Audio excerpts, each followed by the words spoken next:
We're good. I'm going to be talking about art and sex. Yeah. All right. That was awesome. This whole session has been so good. So this is really awesome. The room is full. When they set these up, they said, "Oh, we might not need the second screen," but we do. It's awesome, right? Yeah. So thank you for being here. I'm going to tell you about a course that I taught with my friend and colleague Anna Kell last year. And Anna is an art professor at Botanical, where we both teach.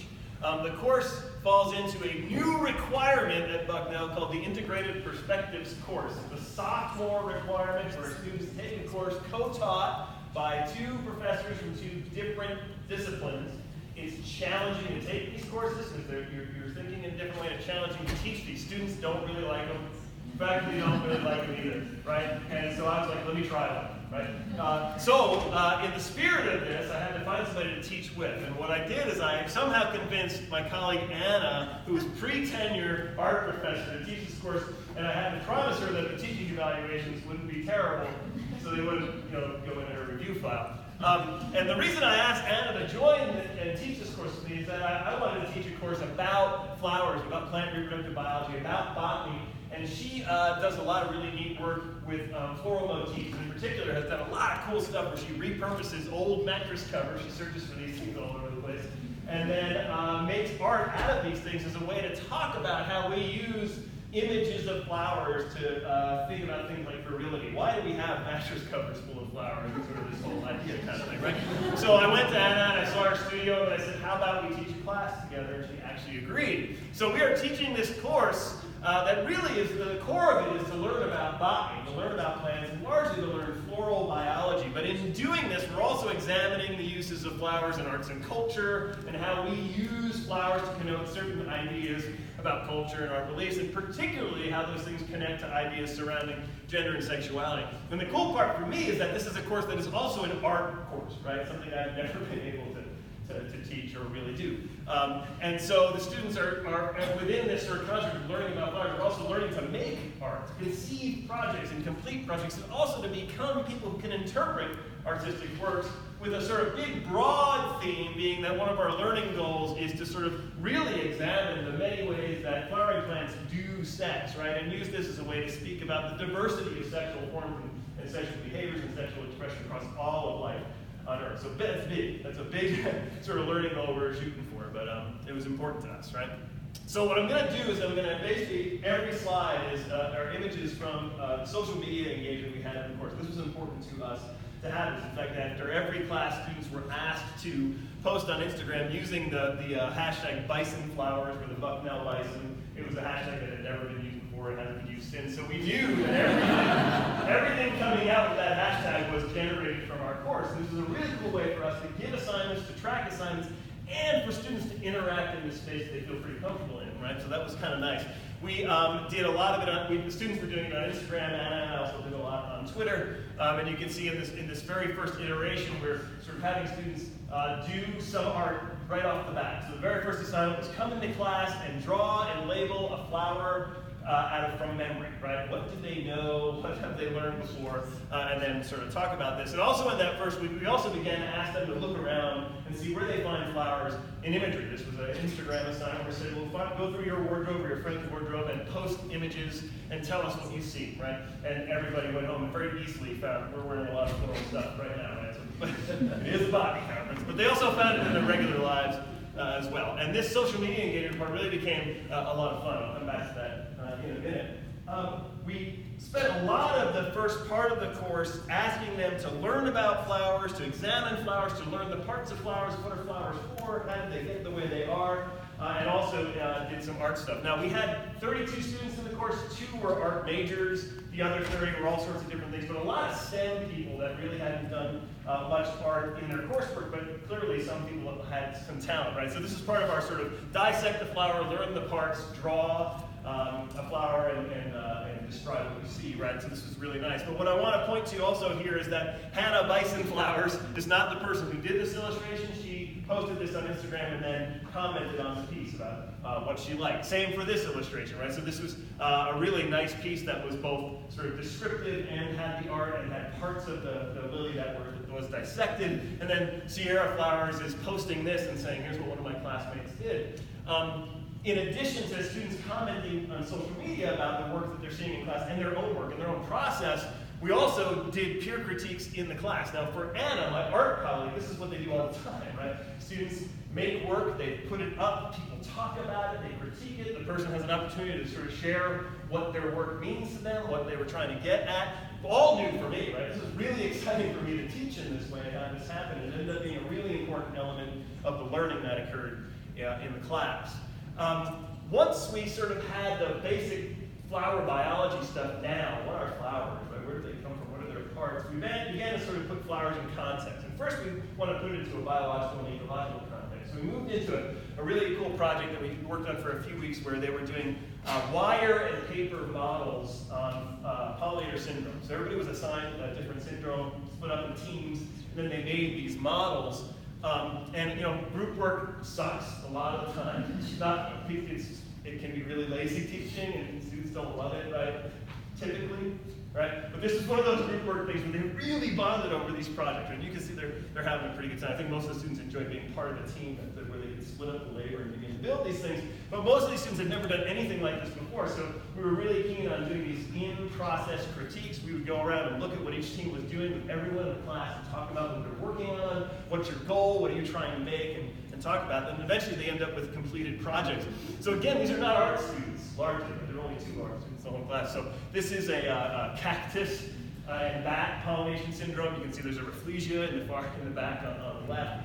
And then these were installed in our campus conservatory greenhouse, right? So this is a hawk moth pollination syndrome where Jenny in the back, she's part of that team, did a lot of this work actually. And we put those in the greenhouse and then had to critique in the greenhouse with these installed among the live plants. And people could come in and go through and look at those things. So that was really fun, right? And there's so much there that was learned in a very hands-on capacity. These students really got to know the syndrome they were working on and then had to tell everyone else about it, right? So they all learned about these things through this process. We then began to sort of move beyond sort of just the biological context to sort of cultural context, right?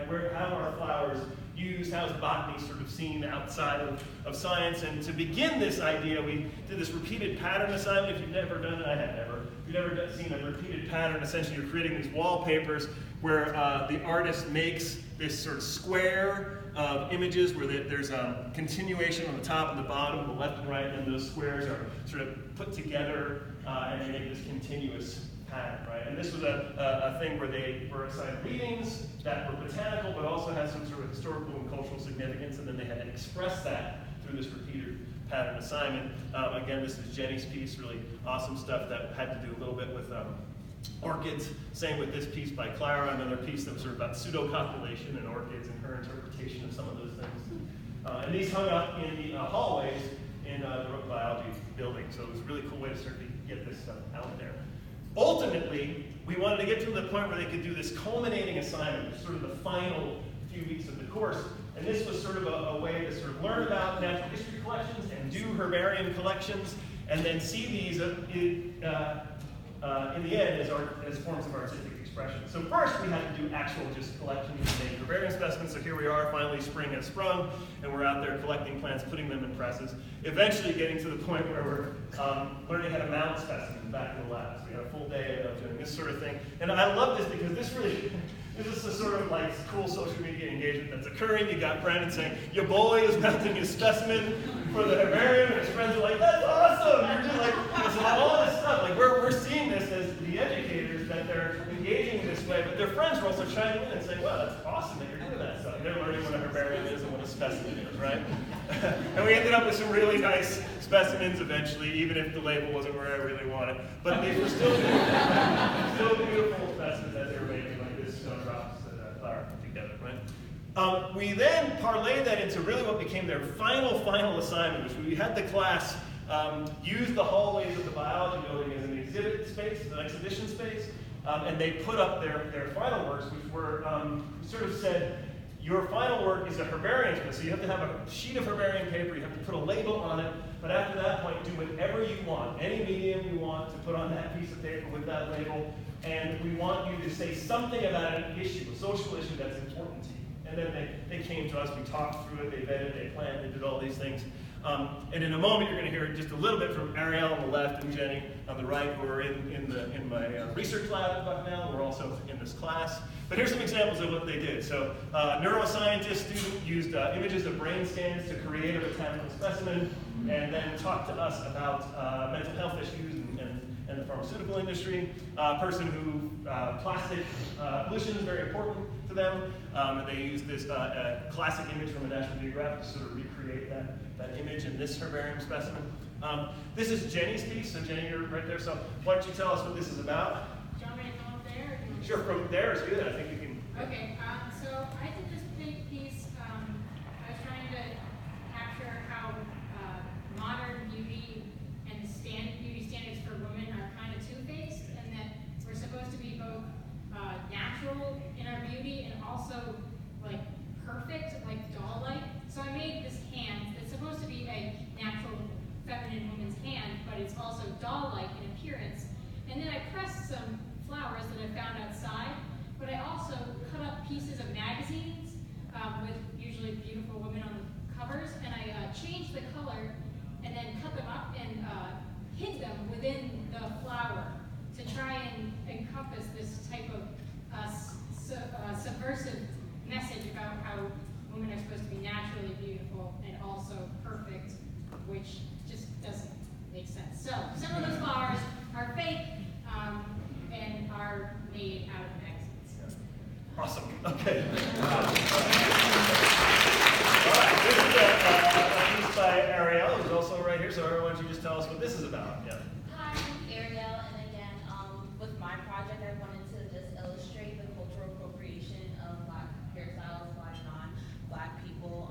It's just basically just to depict that Black hairstyles are cultural and not supposed to be something that's not supposed to be a form of like entertainment or status. So what I use is like yarn, and I like weave like black yarn into like the I guess the yeah, the barrier paper, which you can't really see from the picture, but that's what it's supposed to represent. Awesome.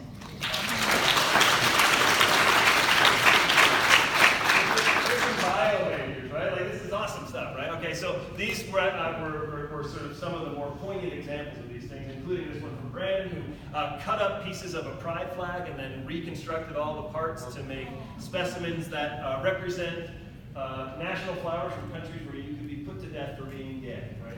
Incredibly poignant, amazing project, and this and Ariel's and others are still hanging in the hallways a year later, right? And I want to end this sort of part. Have we been on time? Great. I want to end this sort of part about this lesson with just two quick images of T and of Ellie, because they are students that are, science majors. They're both student athletes. They both came to the course saying, I don't do art. I've never done art since elementary school. I can't do art, right? And here they are at the end using artistic expression as a way to say things that are really important to them, right? So we're looking at white supremacy and fragile masculinity. We're looking at inequality in sports, things that are important to them. And for the first time in their lives, they're doing art that means something to them that they can share with people around them and say something really cool. So just such an incredible experience for me as a teacher who never gets to do this kind of stuff. And I'm so thankful that the students engage and that Anna was willing to do this with me. So if you want to learn more about this, there's a really short video you can find on YouTube that interviews one of the students that has lots of footage of in-process footage that Botanical put together for this video. And I also want to share that this had direct impacts and immediate impacts on my scholarship. So later on today, there's a poster up about this new species that we named, and we use this species naming as an opportunity to talk about diversity of sexual form across life's organisms, talk about this notion of a binary normative being totally flawed. And that all comes out of my brain because I spent a semester thinking deeply about this stuff and in a way that I hadn't before. So thank you for listening. And if you want to talk more later, let me know.